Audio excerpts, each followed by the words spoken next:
Alors, t'as des nouvelles d'Espérance ou pas? Non, toujours pas, mais apparemment les juges seraient persuadés qu'il est coupable. Quoi? Il a rien fait, il était juste au mauvais endroit au mauvais moment. Oui, je sais, mais il ne croit pas en son alibi. Il manque trop de preuves à l'appui. Je sais que c'est pas simple, mais après tout ce qu'il a vécu ces dernières années, son cancer, ses blessures, il voyait enfin le bout du tunnel. Il avait vraiment pas besoin de ça. Voyez, cher public, Espérance, ce jeune adolescent accusé d'un crime qu'il n'a point commis, qu'il n'a point promis, être susceptible d'encourir une peine si grande, si forte, que son avenir en dépend.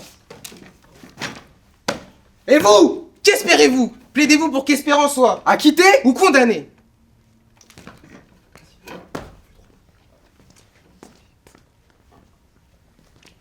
Oh là là, tout temps perdu. En Et plus ma de ça, mère, en plus, tout jamais à la qui fin a de valeur. J'espère ne pas être en retard.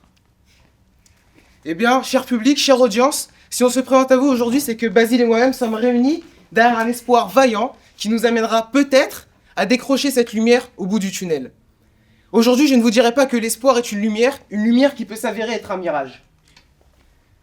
On dit que l'espérance fait vivre comme l'espoir fait attendre. Mais il faut avoir la présence d'esprit d'espérer pour ne pas se résigner.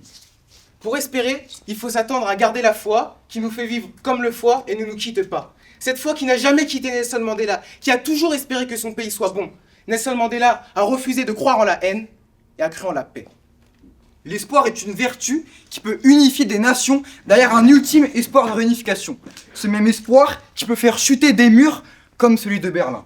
L'espoir réunit des fans derrière leurs équipes préférées, mais peut aussi réunir des nations, des pays, des peuples derrière le simple espoir de liberté ou juste le fait de gagner des droits. Pour certains, l'espoir, c'est l'ultime finalité et l'espérance. Pour d'autres, c'est le royaume des cieux et la vie éternelle. Oh hop, je ne vous dirai pas que l'espoir est une disposition fondamentale de l'âme vers le bien suprême. Mais encore, pour quelques-uns, c'est l'attente d'une royauté complète. Et pour la plupart d'entre vous, c'est placer toute sa confiance en quelqu'un ou quelque chose.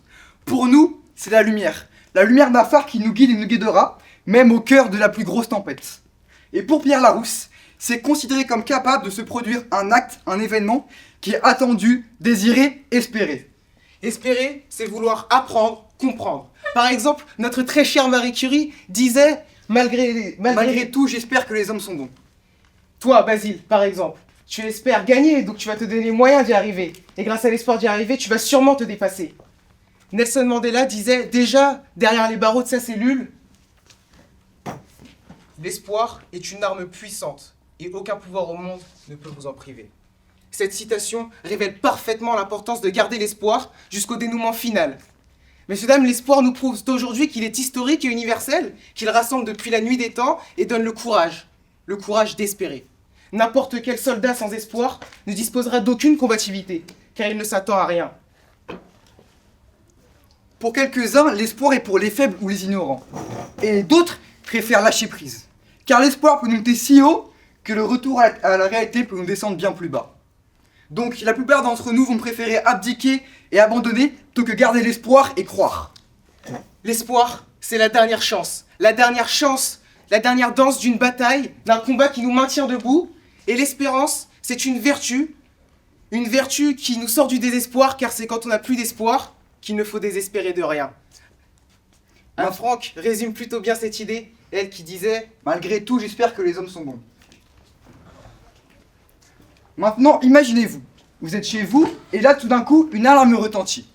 Pas celle de votre téléphone, pas celle qui indique que sont prêts, non, une alarme nucléaire. En effet, un missile nucléaire se dirige droit sur vous. Deux choix s'opposent à vous. Le choix numéro 1, tout faire pour croire et survivre. Et le choix numéro 2, abandonner et abdiquer.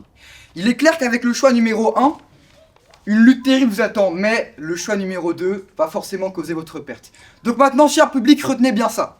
Si vous-même vous ne croyez pas en vous, qui va le faire à votre place? Personne.